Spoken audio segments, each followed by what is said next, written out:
Okay, we're live. Hello, everyone, and sorry about the delay. My name is Juan Avila. I am one of the Eville and Jones director, and I'll be presenting this webinar together with my colleagues Alex and Elisa, that they work in the recruitment team in the main office in Leeds. And we also have Sarah, and she works in marketing, and she will be helping us, passing the slides on the webinar. We also have our colleague Andrew, that will join us later on. He's one of the African vets and is joining us shortly. So if Sarah is ready, can we share the screen, please? I mean, the webinar will last approximately 30 to 40 minutes. During the webinar, we're going to divide it in different areas. The first one will be to talk about the company. What do we do in the company? How long have we been operating? What is our main business? Then we will be talking about the situation for African vets to work in the UK now. What has changed since the 1st of January? I think that's important news.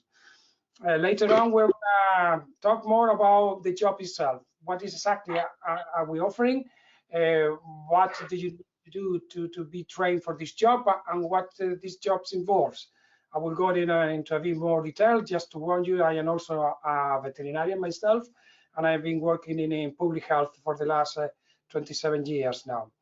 Then we will move on into how can you apply to work with us, and which benefits would you have working with us? I can anticipate, and we've been running this kind of jobs for the last 27 years, so we have plenty of experience.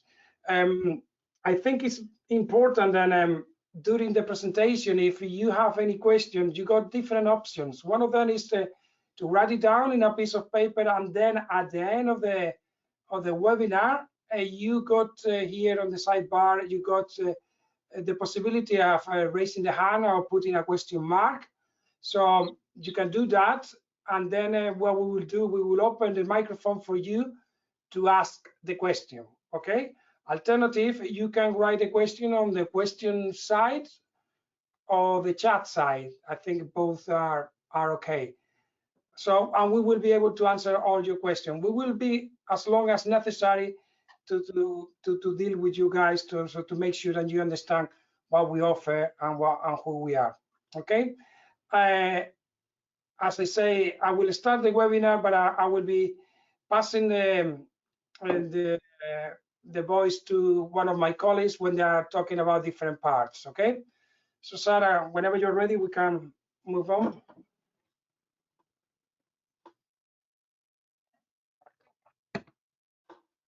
Okay, the first part is about the company.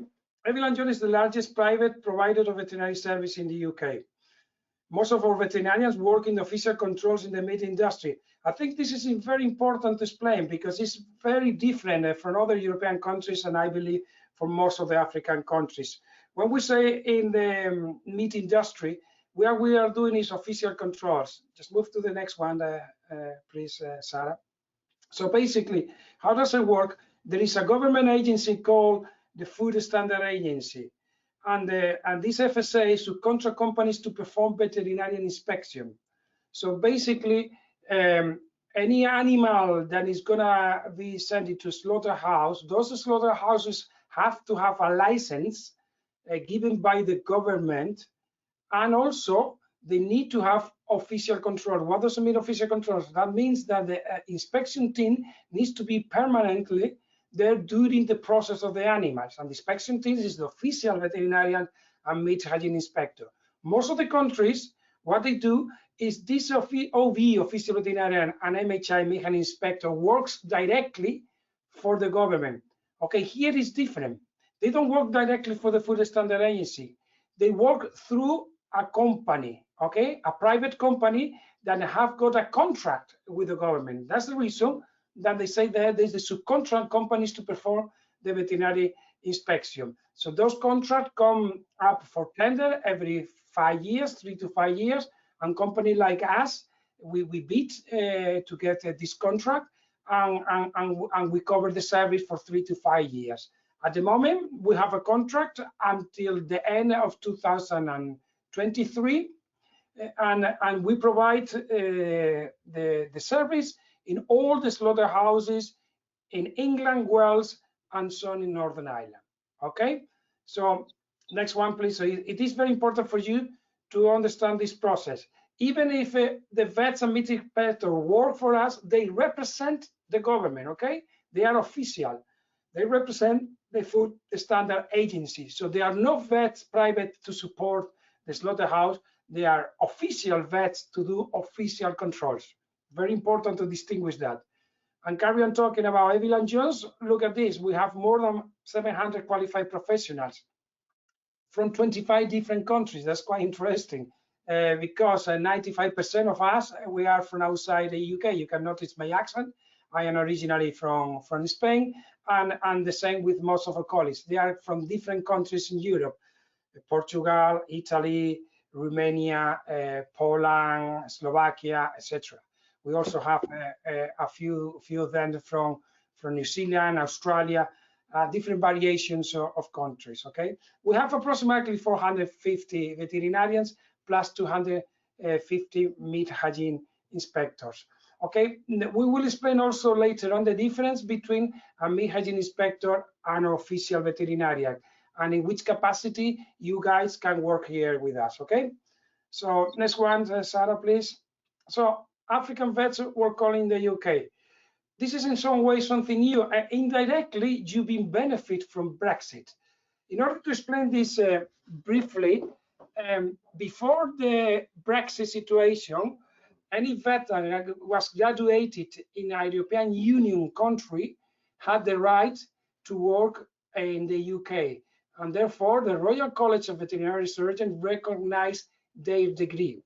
Now the situation has changed, and it's only those vets that are qualified for an accredited university. So we will explain this a bit better.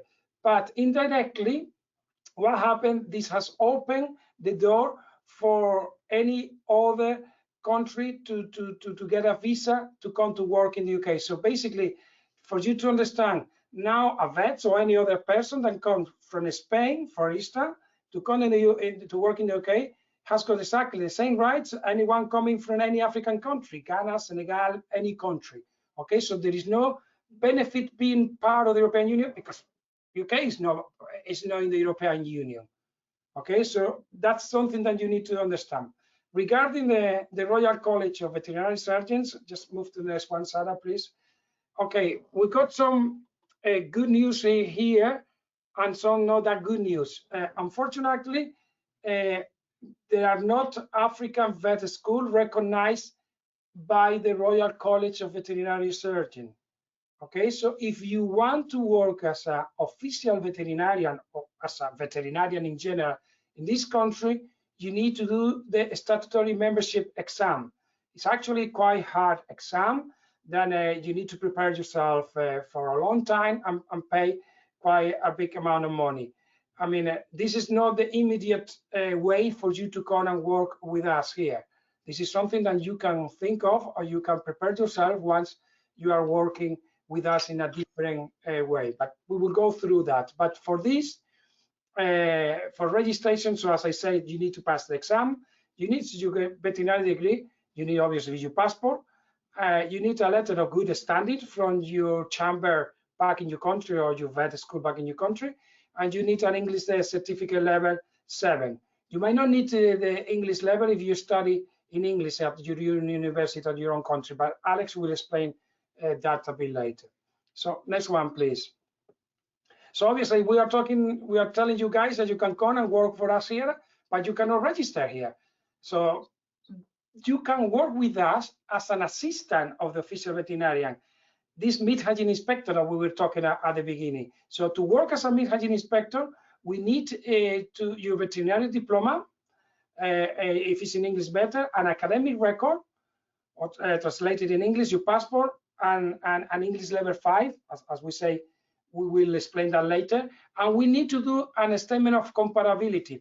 So we got this body here, UK NADIC. It's a government body that they compare degrees from different nationalities to the standards in the UK. So 95% of the degrees that we have compared from different countries outside Europe, they has been accepted. So with this acceptance, you will be able to work as a meat inspector. You will not need to register with the Royal College, and the Food Standard Agency will accept you to work as a meat inspector. I can see that many people asking, okay, if this accreditation body or this government body recognize my degree, why Royal College doesn't recognize my degree? And I don't have the answer for that. Royal College has said that they will not recognize degree based on NARIC. They have their own standards, and they only recognize degree accredited by European accreditation. And unfortunately, none of the vet school in Africa has got this European accreditation. Okay, so it's important you understand these differences. So to work as a veterinarian, you won't be able to do it straight away, but you will be able to work as a meat hygiene inspector once your degree has been compared. The way that we will do it, if we will explain later on how does it work, the process for an interview and things like that, but for you to understand, even before the interview, we can get your degree and your academic records, and we can check with NARIC. And once we check once per university, that is valid for all the other university. So we will have 5 guys coming from one university. We don't need to do it 5 times. We just need to do once. And if any other ones come from that university, is already accredited. Okay, remember, as a meat inspector. Okay, next one, please. English requirement. I think I'm going to pass it to Alex so he can explain a bit better about the English requirement. Alex, please.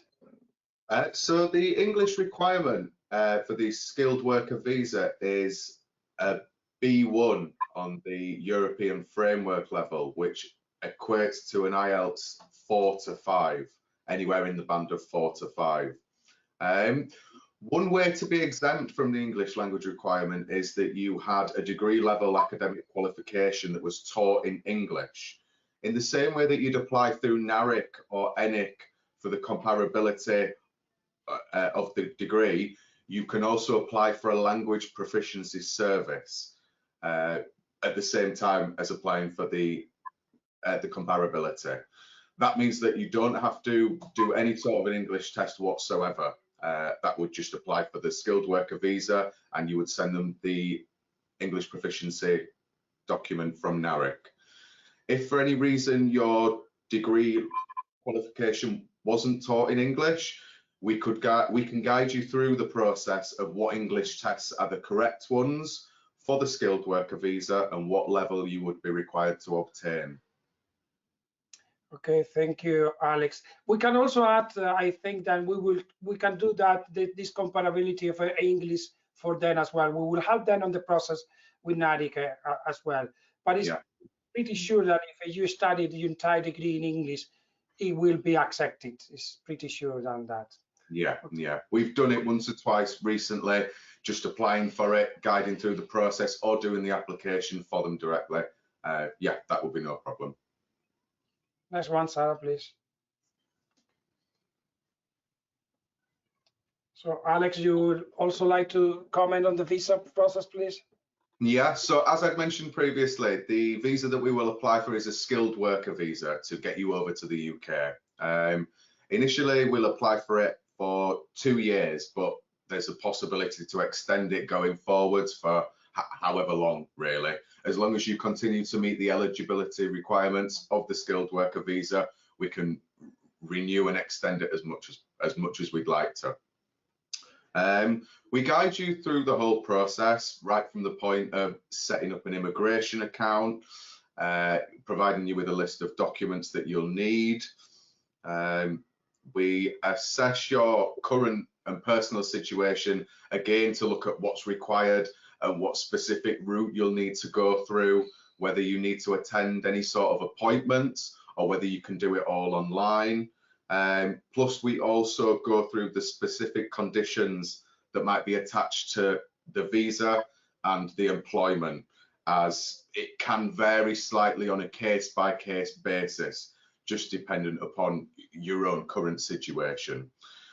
There's not too many other documents that you're required to prove for the visa. It's the English language requirement through NARIC or through an approved English language test, and it's having a valid passport, and there's very few other things. But obviously when it comes to the process, we guide you through everything.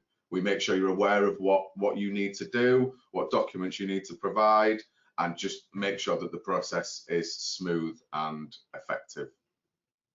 Thank you, Alex. And also, I think it's important, again, for those of you that has already done your degree in English, will be much quicker because we don't have to wait for an English exam. And I believe, Alex, it could take up to 3 weeks, the visa, to get the...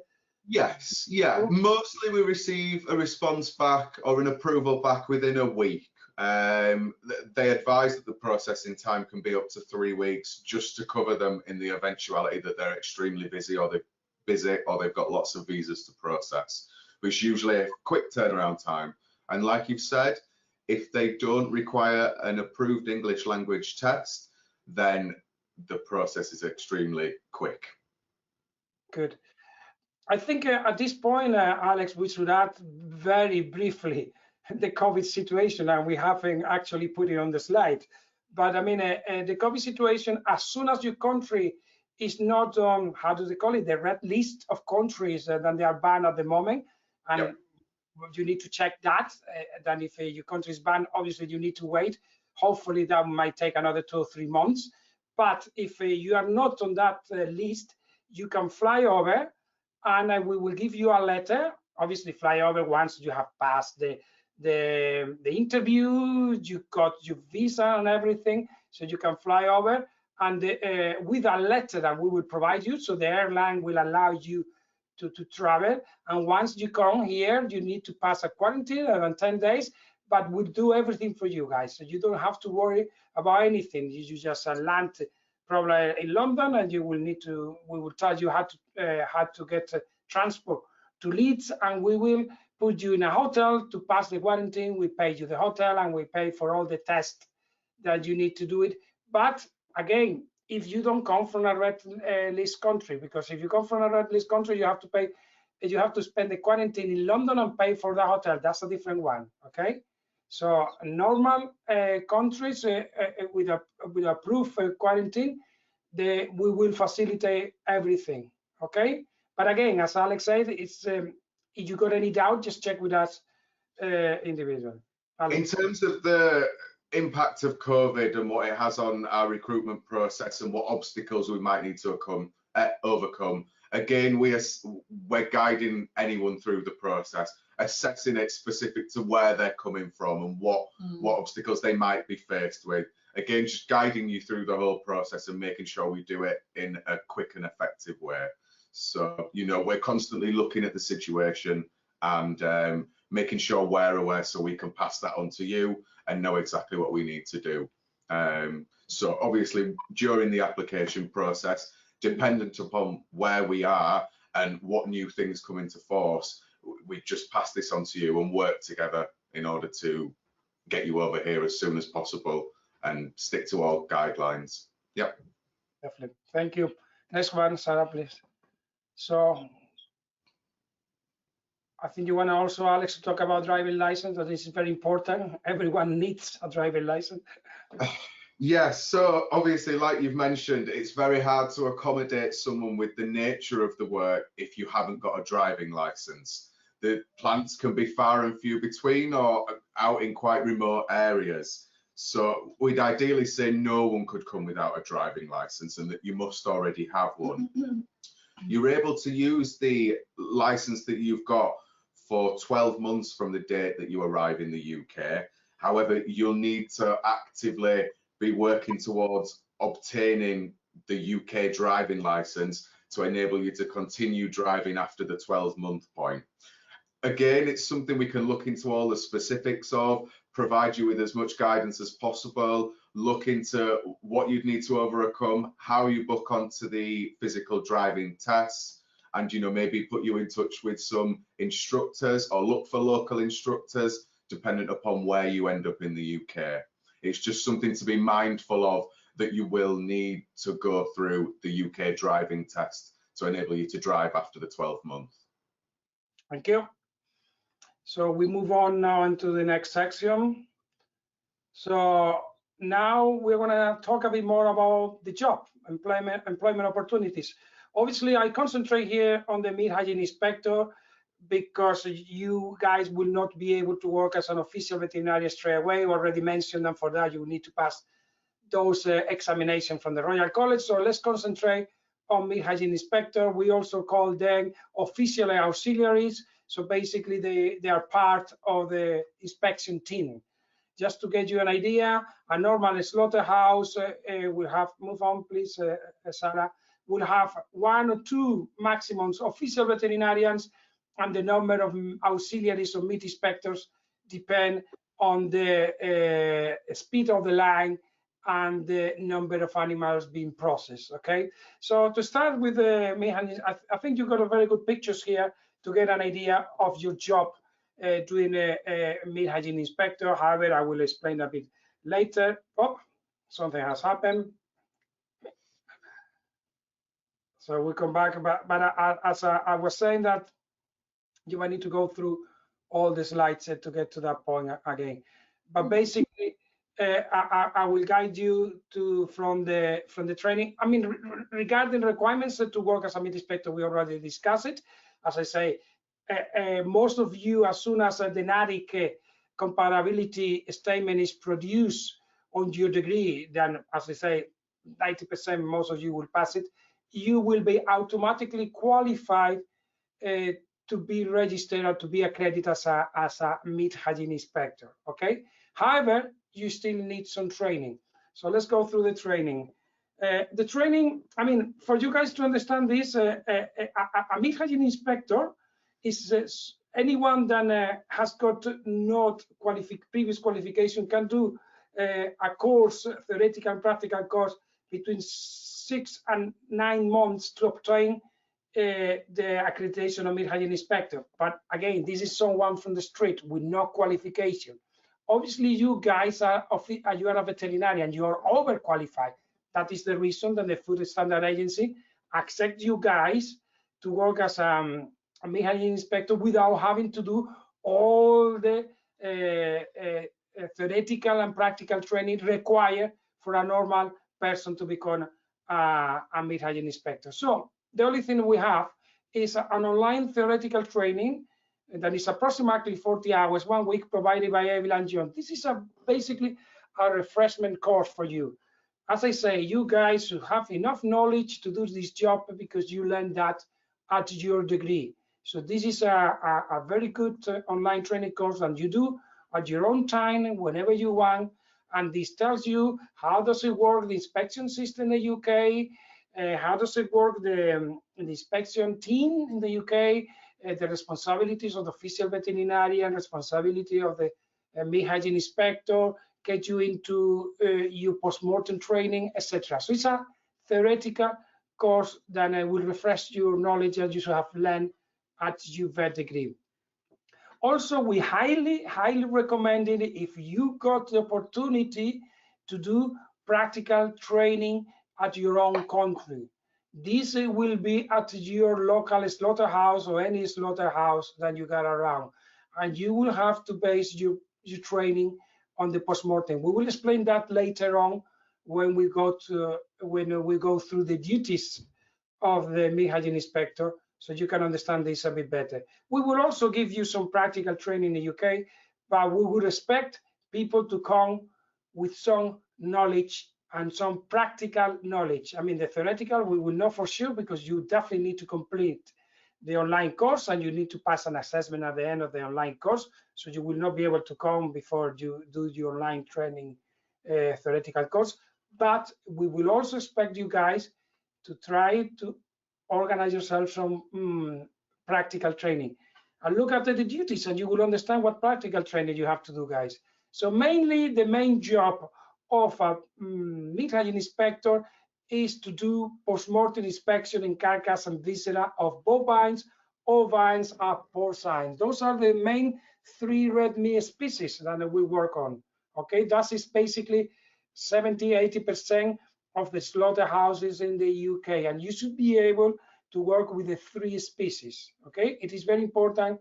You should be able to work on the 3 species. We also got poultry slaughterhouses, but we don't have positions for meat inspector in poultry slaughterhouses, because to be honest, poultry slaughterhouses are reducing the team of meat inspector, and it's mainly official veterinarian. So think that you will end in one of those species or a multi-species slaughterhouse where you have to work on those 3 species.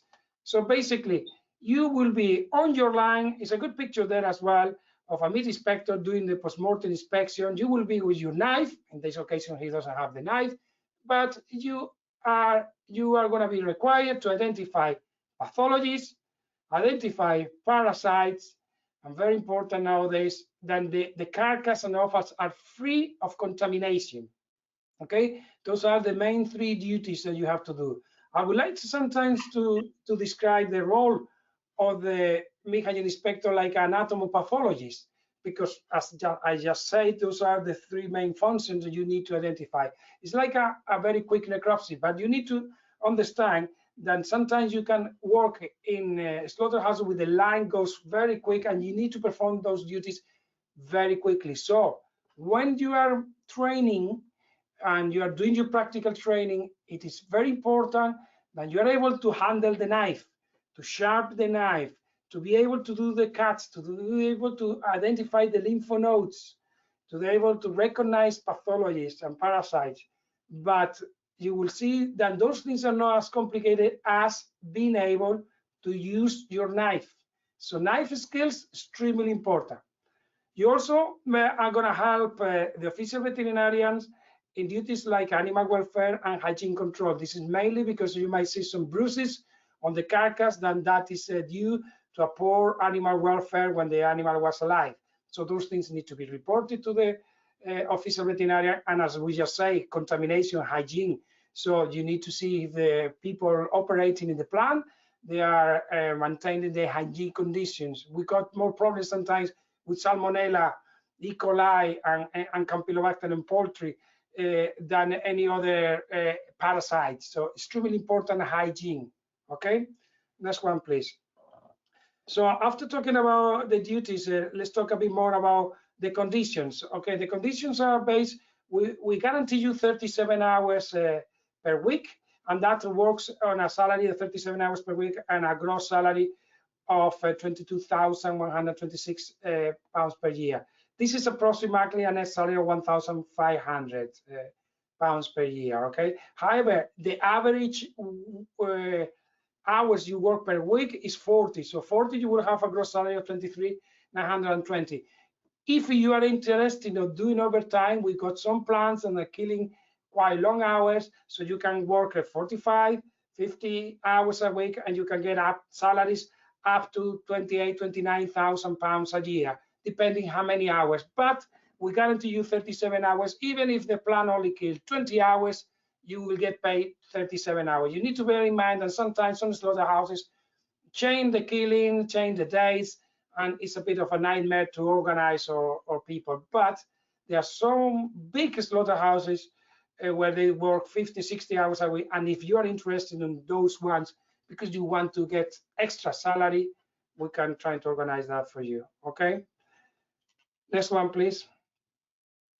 I think also when we send you information pack in the next few weeks with more details, we can tell you more information about the standard of life in UK and the cost of living, because maybe that 1,500 might not mean much for you if you don't know how much does it cost renting accommodation, that will be the biggest expense here, or the things. So when we send you the information pack, then we're in the process of finalizing. It will take maybe another couple of weeks to get it finalized. We can send you real examples of how much our meat inspectors are paying for the rent, for the food, for other things. Okay. So now we're going to move on into how are you going to follow the process to work with us, and why it is easier to work with us. So I'm going to pass it to Elisa, your head of recruitment, and she will explain those things through. Okay. As Juan mentioned at the beginning, we've got experience in what we do. We are on the market and in experience within international recruitments for the last 27 years. We've got a range of training programs for veterinarians, which is of course very helpful, and a lot of support during recruitment selection process, and then during the onboarding and why you are going to work with the company. So we've got experience, and we try to do our best at each occasion to help each individual to progress.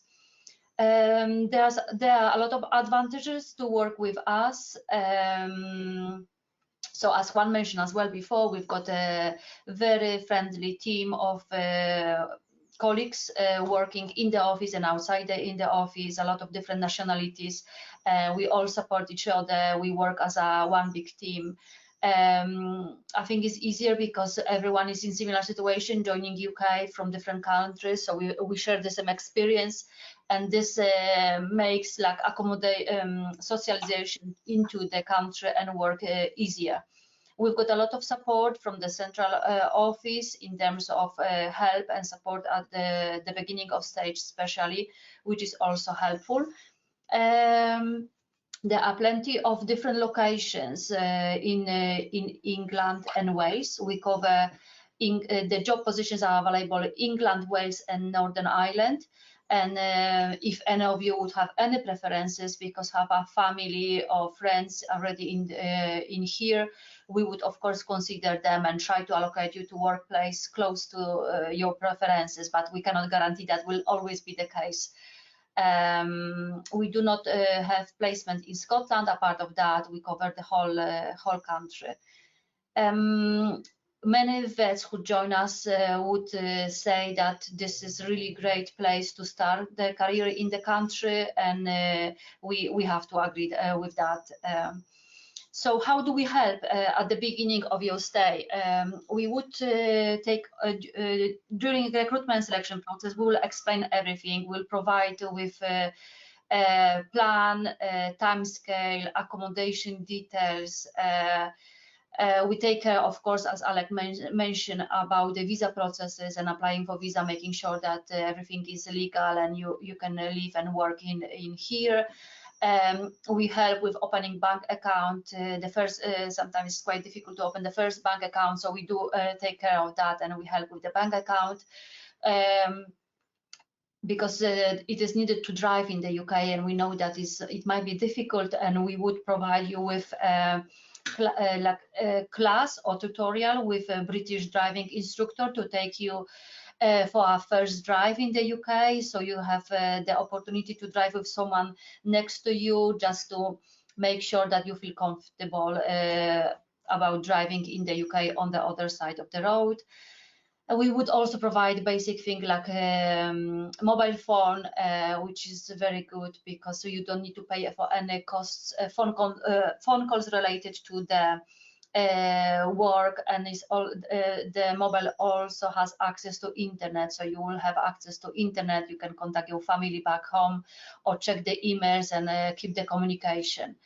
We've got a team here who is focusing on making sure that onboarding, induction, training is done as best as we can, so you feel welcome. You've got all information provided. We've got a recently appointed well-being manager, and that person is strictly responsible for making sure that our newcomers are look after and got the answer to all the questions they might have, and help them with any day-to-day issues. So there is plenty of support to choose and to make you feel welcome and make you feel safe in the country on your arrival. I think that's all. We can, Sarah? Yeah, thank you, Lisa. So I think, yeah, the next part is the most important as well, is how to join us. So you can see there, first we got obviously a web page, and then you can have a look to see more things about us. But basically, the way to to go further will be to write to us and to that email address, recruitment@enj.co.uk. As I say, we will be sending information back to everyone that has attended the webinar. Also, Sarah will be editing this webinar that has been recorded. I will be sent to you as well to pass it to anyone or to listen to it again. And an information pack. But if you are interested and got things more or less clear, you can already contact us through that email, send your CV, and we can organize an interview. As you can see, the interview will be done by Skype. I mean, we always done by Skype. It's not just because of COVID restriction, because of obvious practical reasons. So we can easily do the interviews by Skype, and we're very flexible to organize these kind of interviews. Okay. During the interview, it's not just a question for us to value you if you are the candidate we're looking for, but also it's an opportunity for you to ask as many other questions you want and to make sure that you understand the whole process. I think I want to add something else as well here. We are recruiting continuously. So we're not recruiting now for the next 2 months or whatever. No, this webinar is for the next year, if you want. I mean, we will be carry on recruiting as soon as we got the contract with the Food Standard Agency. As Alex mentioned, we got 2 more years. So for sure, 2 more years. And by the way, if you guys come and work with us and for whatever reason we lose the contract, you are safe because you are going to be 2P across to whatever company will get it. But I mean, we're very good keeping contracts. We are the only ones, and we have been able to keep the contracts in the last 25 years. So basically, it is the visa is for those 2 years. Okay, so we will be needing people all the time. Why all the time? Because some of those meat inspectors, something like 40%, they work directly for the government. We call the British meat inspector, and those people, the average age is 60 to 62, so they are retiring every year. So we need constantly new people. Elisa, how many do you reckon we need straight away in the next month or so? Can you get that? We've got approximately 30, between 30 and 40 vacancies we could accommodate straight away. And as Juan mentioned, then on a regular basis, we've got more vacancies. But yes, we've got quite a few positions to recruit for now. So hopefully some of you are interested and will apply so we can start the process as soon as possible. Definitely, obviously, with that many positions now straight away, and now is the moment. Maybe in 4 or 5 months time, we don't have 30, we might have 5, we might have 6 or whatever. I mean, we always been able to accommodate everyone, but what I'm saying, if you guys has got this in mind, and COVID restriction and visa process and the whole thing allows you to go in the next month or a month and a half, that will be ideal. And I would like to, that Andrews has also joined us during the presentation, and if it's possible, I would like to give him an opportunity to talk about, can you come back, Sarah, to the registration with the RCBS? And if Andrew is there, he can explain a bit more about this. No. Over there, yes? That one? Oh, God. Go down. So basically, that's the one. You can click in there, see if it works. Doesn't work. Okay, so Andrew, are you there? Hello, Andrew. Nice to see you. Yeah, it's good to see you. I like the way you ended, like a commentator. Really good. I've done this many times. But anyway, right. Andrew, I think it's important, and I was not able to explain a bit more about the statutory membership exam. Can you please, because I believe you're preparing yourself for that, and illustrate your colleagues a bit more about this? That is true. Yeah. So basically, because our universities are not accredited to for an automatic registration with the RCVS, you need to write a statutory examination. And what they require of you is basically to prove to them that you can speak the English language well. And that is only by writing an IELTS. And so you can prepare towards that, I think, on your own. For most of us, I don't think we have that English language problem. But of course, there's always going to be that bit of preparation to get used to what the IELTS is about. And then also you need what they call a letter of good standing from our registration body within our country, which will be the Veterinary Council of Ghana. Aside that, I think all other processes are automatic. You need to communicate with the team that coordinates this, and then you'd be able to set up or register for the next year's diet. So for me, I think I've been able to set up for the 2022 diet. They always make it such that you need to register a year prior. And so it gives you a lot of time to think about whether you'd be able to prepare, whether you can make the necessary arrangements to see practice, whether you can clear the English language requirement, and all those little bit of bottlenecks here and there. So for me, I would say the importance is on making arrangement to see practice, and that is where Eville and Jones come in. They have lots of community practices, and they have the support that they can give you in terms of seeing practice, making sure you are prepared for the exam in terms of the practicals and the OSCE aspect of the exam. So I think in that regard, you are covered as well. Yeah, we can always, sorry. Yeah, so, go ahead. What about cost? What is the cost? Yeah, so it's 2,500 to sit for both exams, 2,500 pounds, let me say, to sit for both parts of the exam. There is practical and theoretical, is that right? Exactly, yeah. There is the first part that consists of 3 different objective MCQs, that's how we call it. And then there's a second part, which is basically practicals. They call it the objective structured, I've forgotten what this structured examination or something. Yeah, basically you need to demonstrate to instructors what practical skills you have, and that requires seeing practice, as I've already said. So I would put priority on learning that aspect. It's not easy, but as I've heard one say, it's doable. It's not impossible. So no, it's not impossible, but I think you're quite right to warn them that it's going to be hard and difficult. But if you work hard on that, and it's a good point from Andrew, obviously we will help you to facilitate you practical training, because we got contacts, you know, the different specialization of veterinarian, and we could easily get you, you know, the right contact to do your practical training. And yes, we will help and support you do that. But at the end of the day, it's yourself, you know, working hard, preparing for the exam and being able to pass it. Okay, so I think that's important.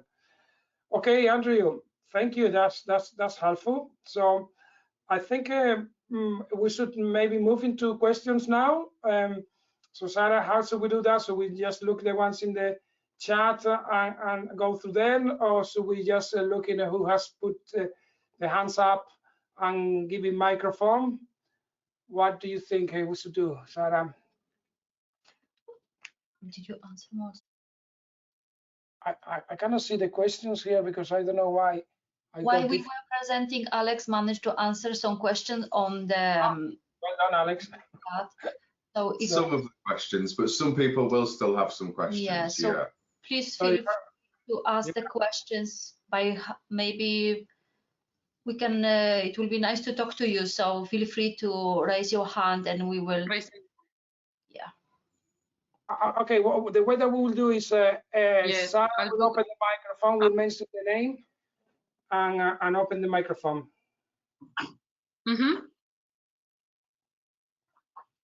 Yes, Abdul Kadir Gimba.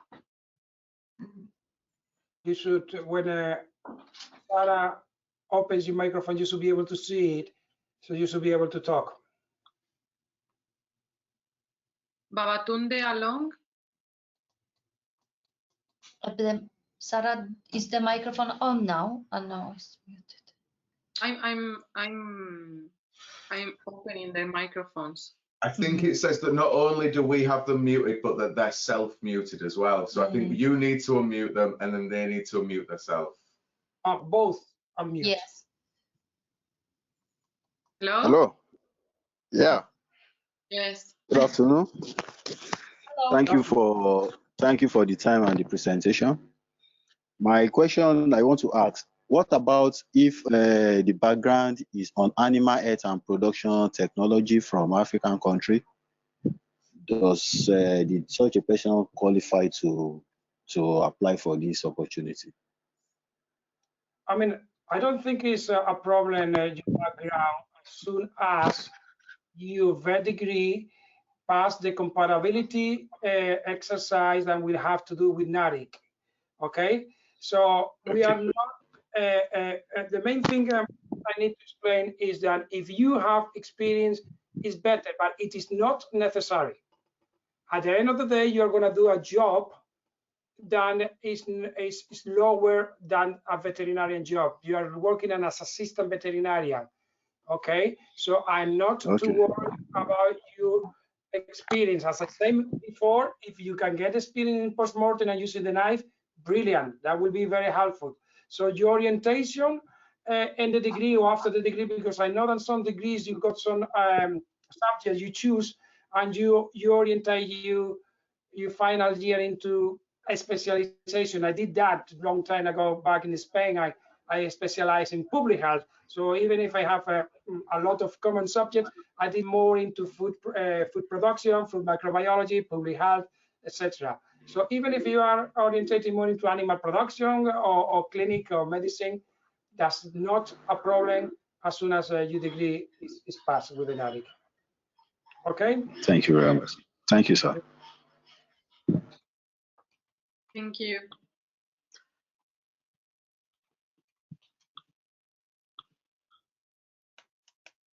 Federico?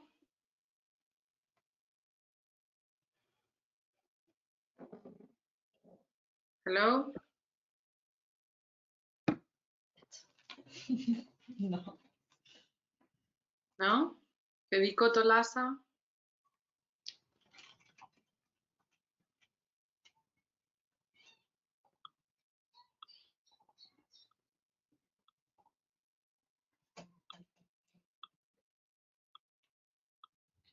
Jarvis? Yes, good afternoon or good evening. Good afternoon over here. Oh. Okay, thank you for your presentation. I'm really interested in your proposition. I'm really interested in joining you in your organization. So I have two questions. My first question is, what is the first step I need to follow? So I want to join you. What can I do right now? And how can I obtain the comparability statement of my diploma? I'm a Cameroonian. So those are my two questions, please. So, firstly, the first thing will be to send your CV to the recruitment@enj.co.uk email. It might be wise as well to attach your relevant degree documents to the email, just so we can have a look as well and confirm that you know everything looks fine as far as we're concerned, to approach NARIC and to send it to them in order to obtain the statement of comparability. The transcript. Yeah, so like your degree certificate and the transcript of records. But any relevant qualification documents, just attach them to the email as well. Obviously, then we can speak with you directly, inform you of anything to do with the process, answer any more questions you've got. That's just mainly the first one or two steps to get the ball rolling. Elisa, Okay, cool. how long does it take NARIC to come back and tell you if your degree is, is accepted? How long does it take? It's not long. It is a matter of 5 working days. Usually, yes. It's not long process. It's as the longest 2 weeks. I think it's 10 working days. The longest as it can take. But as Juan mentioned before, as soon as the first new, let's say, country is recognized, the process is getting faster. It might be that you apply and we already have your comparability statement from another colleague of you from that country, so we got it straight away the answer, you know, so you don't even have to wait. So that will be the first step. Second one is organize an Sky interview. Yes, we would then. Okay, thank you. So if I'm not wrong, okay, sorry, if I'm not wrong, I'm not the one who is going to carry out the comparability statement process. So you will do it for me. Yes, exactly. We would do it for you. We just need you. Okay. We just need you to contact us, provide your CV and the documents, and we will do it all for you. There's a payment we would submit for that, and all is done. We have one person within our recruitment team who does this as a part of her duties, so we take care of that. Okay, thank you. Thank you very much. you're welcome.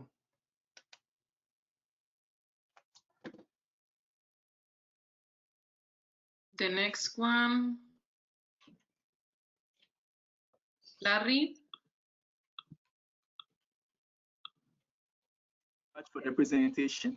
I think Andy has been giving us some briefings earlier, but I would still like to find out, relative to earlier, he had mentioned that I think the company was not so much interested in bringing in people above 26 years, I think. So I don't know if that has been sorted out fully now. And then also I have a question about the driving license issue. So what if somebody does not have a driving license in their country, but they are willing to come to the UK and then learn to drive in the UK? Is that going to delay the process? Like, is that going to delay their getting onto the job right away, or it's possible to come to the UK and then learn driving and then get the license over there? Alex, do you want to answer the first question? I take the second. Yeah. So just in regards to that, there's no age requirement or restrictions, you know, relating to being under or over 26. However, there are slightly different conditions that are dependent upon your specific circumstances, which is including but not limited to your age. Again, that's why we say it's best to contact us and send us your CV so we can have a one-on-one chat and look at the possibility and what route you would go down and what specific conditions and obstacles you might need to adhere to in order to come and work with us. But no, there's no restriction in terms of the age of being under 26. The only problem is Okay. And then the driving license issue. Sorry, let me just add something before Elisa talk to you about the driving license. There is the problem based on the age for the visa. So it's true that over 26 will have a different condition and restrictions, and we need to discuss which each one. But as Alex said, that doesn't limit you to come to work, but there are conditions that we need to do. So basically what you see, anyone under 25 is basically what we put there. Anyone over 26, we need to discuss conditions on that, okay? Okay, I have I have one other question also. So for those coming in, are they supposed to have, say, some post-qualification experience? Say if you have like a veterinary degree, are you supposed to come in with a certain level of experience, say a 1-year experience or 2-year experience, or once you get your degree, it's fine, you can come in without any post-qualification experience? Exactly, you don't need post-qualification experience, you don't need even experience. You can be just recent graduate, and we got people coming from Europe 2 days after they got the graduation certificate. Because we got such a good training process, we accept people quickly. And remember, the job you're gonna do, you are overqualified already being a vet, so it's not gonna be a problem. And now Elisa wants to talk about the driving license, and I'm afraid we're a bit restricted with the driving license. In terms of driving, it is ideal situation is that anyone who applies and work with us can drive, because it will just make their life easier. And slaughterhouses, as you can imagine, very often are outside the cities or in locations where it's maybe not easy to get to by bus or public transport, and also sometimes the starting time is very early and so on. So it is for advantage to be able to drive. There are very limited, maybe just few positions across the country where we could accommodate someone without a driving license. Because the slaughterhouse, for example, is in the middle of city center, but there are very, very limited positions like that. So ideally, we would be looking for candidates who can drive. There is plenty of support. We can help here to then progress and change the driving license, like put you in touch with the driving instructors and advise on the whole process to help you to get that. But yes, ideally we would like to have candidates who have the driving license, but this is not 100%. There are limited vacancies, very limited, for someone who doesn't drive, but would be, for example, willing to do the driving license as soon as they arrive. But those are very limited options. I don't know if this answers your question. Yes, it does answer my question. Thank you. Thank you. Yeah, I'm Jimba from Nigeria. My question goes like this. The way one Cameroonian asked the question that how can he start, because hi to from Nigeria, I want to join, but how can I start? I'm a graduate of a veterinary medicine from Nigeria. So how will I start? Do you have any representative in Nigeria that can coordinate your activities to make it easier for us, or we must communicate directly with you?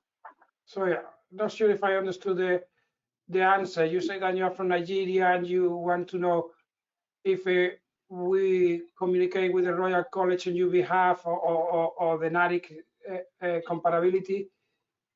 Is that your question? Sorry, I couldn't catch you. Not really the compatibility only, but the whole process.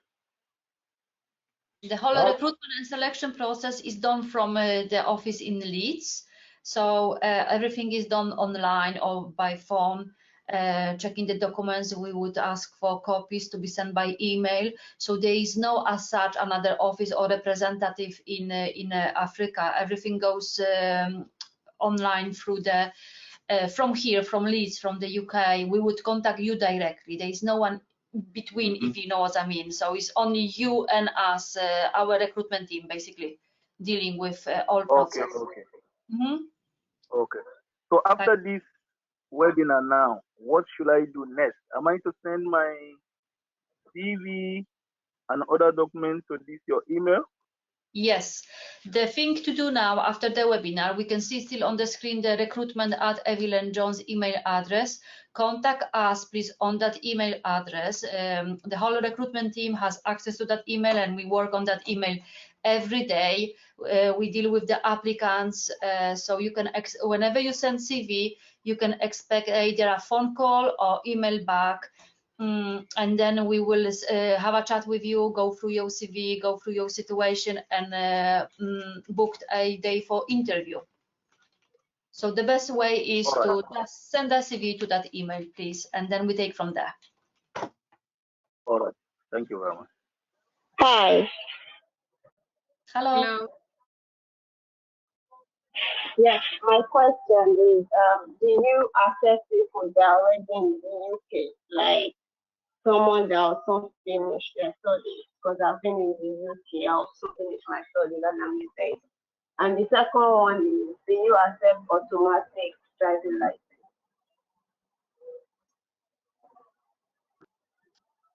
I'm sorry, I couldn't hear the question properly. Did you? Oh. Okay, I'm saying, do you accept someone that is already in the UK and we soon finish our study? Yeah. Of course. Yeah.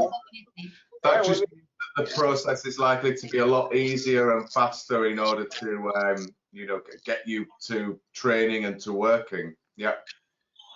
Yes. Okay, and my second question is, do you accept automatic driving license? Sorry, if Automatic. Automatic. Do you accept automatic driver's license? You know, there was automatic driving license. Yeah, there is. there is, yes, there is. Well, we. It's definitely something we could look into accommodating. Again, it's something that's best to send your CV across to us, let us know of that limitation, and we can look into specifically accommodating a automatic license, whether that will be possible. I think obviously if you're in the UK as well and you've only got that type of automatic license, it might be worthwhile letting us know if you've got a car already, or whether you need a car providing. But like I said, the best thing is to contact us, let us know of that, and we'll just work with you one-on-one to hopefully come up with something. Yes, exactly. If you are not sure that something is stopping you, don't hesitate to contact us. We will try to look into each case individually and see how we can help, basically. Yeah. Okay, thank you. Thank you. Hi, I think they might be having some challenges. I have another question. Can I just ask right away? Sure. Hello? Yes, of course. Go ahead, please. Yes, so I would like to know what is like the structure for progression in the company. If I come in as a meat hygiene inspector, I mean, am I going to go from meat hygiene inspector to say a senior meat hygiene inspector, or what exactly is the structure like? Or once you come in as a meat hygiene inspector, sorry? Once you come in as a meat hygiene inspector, you stay at that level until you get to your RCVS qualification. That's a very good question, actually. And I didn't explain before. Sorry, did you get my question? Yeah, Yes. I did. So, as I say, it's a good question. And I didn't mention that we got a very good management structure in the company. Just think about that. We got more than 750 employees. So basically, we got around 34 managers supporting all of meat inspector, official veterinarians, etc. So progression can go from being an assessor of a new meat inspectors after 1 or 2 years, because and a trainer, that's something that you perform while you are working as a meat inspector, and you get extra benefits, training some new colleagues and helping them. You can progress into a manager for meat inspector. We call it area resources manager. That's another position. I mean, I would say that will be minimum 3 to 4 years, but it's possible to progress into that position. And then you can even train yourself to become an assistant for exports as well. That you can do that as a meat inspector. You just need to do some extra training. You could do that, so you can progress with that as well. And on top of that, we provide an excellent online training in areas like bovine inspection, ovine, porcine, HACCP, and auto control systems, animal welfare. All those things are extra training, and we provide for free. Those trainings accredited as a CPD, a continuous professional development training. And so all that is on top.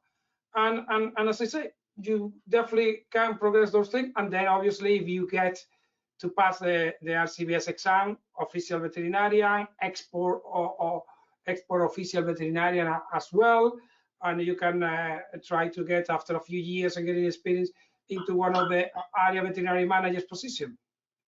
I've been here 27 years. I started as the first employee of the company, and I am director now. So you can have my position after a few years. I get retired as well. You can aim for that. So there are possibilities of progression, definitely. I'm very much interested in that. Okay, thank you for your question. It was a very good question, actually. Important. Hello? Ami? Yes. Hello? You listen to me? Yes. Yes, we can hear you. Yes, I am from Egypt. Hello. Yes, I am from Egypt and I have tried to join to your company before. The first step I do, my university not recognized from your UK. So I ask about the test that you say I must buy this test. Is this test cost money for me to pass it? I think you referred to what Andrew has explained before, that you need to take the RCVS statutory examination. So yes, as Andrew has explained, it costs £2,500, and you need to enroll a year in advance, and you need to do all those things. But this is to work as an official veterinarian and to be registered by the Royal College. But as we explained before, to work as a meat inspector, you don't need that test. You only need we only need your degree. And if you study in Cairo, I believe that Cairo is actually a very well recognized vet school, and I believe you study there in English. I don't know if you study in Cairo, so I won't comment further. But anyway, so basically to answer your question, for the RCVS for registration in the Royal College, yes, you need to take that exam. To work as a meat inspector, we only need your qualification as your degree and your academic record from your university. We will do the comparability and we will let you know if you can work as a meat inspector with us. Oh, thank you. I will try to pass the test and will make my effort to pass it. Good. And I have more than one time to apply the meat hygiene inspector or official veterinarians. The second question for me about the accommodation. The accommodation is in your contract, or I must pay for accommodation in England? No, accommodation is not included on the salary. So basically, you pay for your accommodation. However, during the part of the training, at the beginning of the training, normally it's the first week, we help you with accommodation. When you come here, and we help you to find a permanent accommodation. We help you with a reference letter for the state agency, because anyone that comes on the first day from any country outside the UK, they won't give you any accommodation. So we will help you to negotiate with the state agency for you rented. We help you to get a deposit and things like that. Help. We don't pay, but we help. We can lend money at the beginning and all those things. But for when you are working, you need to pay your accommodation. So when you are taking into account your expenses, you need to take into account this accommodation. Okay, but remember that we will help you. We help you, and we got experience. So normally, most of our people that come with us, and after the first week, they are normally already in their own private accommodation, and they can relax and not being in bed and breakfast moving around. So, but the first week we look after you for the accommodation. Thank you for your explaining. But there is a third question for me. If I want to accompany my family's wife and children, and I want search for jobs, my wife is a pharmacist. Is there a chance in your company? Unfortunately, we don't have any pharmacists. No, they won't be. It won't be accepted as a meat inspector, fortunately. So, I mean, the only thing that we can help is Alex can help you a bit more into what immigration system and visa you need to get for your family, but we are not able to comment on that. That's difficult. I mean, if she's able to recognize her pharmacist degree in UK, then I don't know how is it. She might have a good chance of getting a job, but I won't be able to mention that. Thank you for your explaining. Thank you. I will do my best to join your company. Excellent. It's a good chance. It's good chance for me. Definitely. And I have also a postgraduate diploma in meat hygiene. I will attach my postgraduate certificate. That's very good. That's definitely helpful. It's kind of very hard to let you know of that. Obviously, like we'd mentioned, we operate all over England and Wales. So trying to give you a specific timetable is quite hard. It very much varies dependent upon the slaughterhouse's operational hours and what requests we get to cover. So it's very varied. It is very varied. But most of the slaughterhouses would start very early, probably, and finish after, I don't know, 8-9 hours. But there are different types of slaughterhouses. Some of them work on the rota pattern. So there is one team which works in the morning, one in the afternoon. There are very few which work during the night. So I think only 2 from the top of my head which work during the night. But most of them, it is usually very early start in the morning. Between 6 and 7. Most of them between 6 and 7. Most of them. So Yes. not even. Some of them have got the halal system. Sometimes start between 4 and 5. But the thing is that usually it's Monday to Friday. Very little number of slaughterhouses works during the weekends. So it's Monday to Friday in most of the cases. And yes, when someone starts to work, usually the work pattern is the same. They might be changing of the places, but Monday to Friday again in most of the cases as well. Okay, thank you. William? Hello, can you hear me? Yes. Yeah, my question is, I would like to, know a little bit of the arrangement, like, the initial expenditure for, staying in the UK. Or is everything in terms of initial stay, is it covered by the company, or is it upon the candidate himself to take care of that? Well, in terms of the expenses, what you would need to cover is the cost of the rent. So basically, you will need to get a place for yourself, either a room in a share house or flat. And so that is the biggest expense. And then on the top of bills and food and petrol. So all the expenses are basically covered by yourself. What we help with is we help at the beginning with the accommodation at the beginning, and we would pay back training costs if there is any cost of the petrol or traveling during the training time. So that would be paid back. But we would then pay a salary as soon as you start to work, and then all your life expenses would be covered by yourself, basically. Oh, all right, thank you. Sorry, I was asking a question. I didn't know my mic was muted.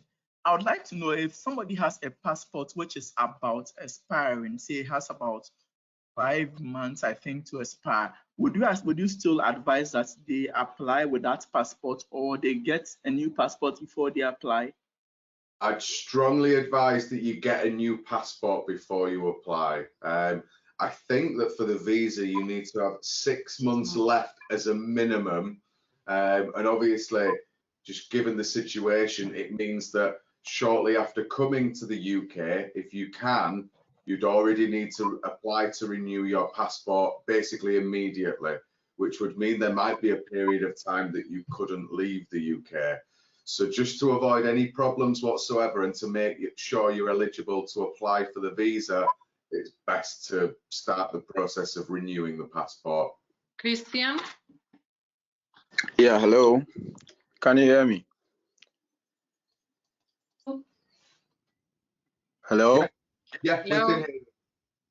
Yeah, I wanted to find out that the instance of we moving with our family, if there has been any arrangement, or if there is any arrangement for we having a family, if we could move in with our family. So it might be a little harder in order to accommodate that.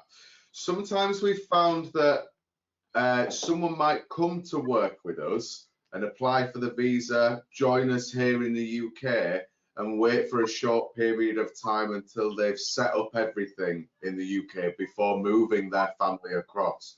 Sometimes that works a lot better. In terms of the visa application, we would cover all the fees for yourself.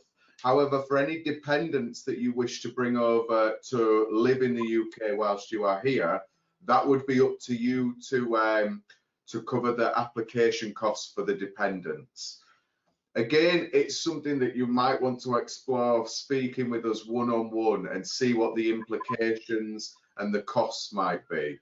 But it's possible. It might just be a little bit harder to accommodate at the beginning. Okay. Thank you. Good. If there is any more question, I would recommend that you write to us at recruitment@eanj.co. Definitely. Already. Again, we'll assess the situation and answer any questions and queries that you might have. So anyway, just to summarize, so guys, please write to us.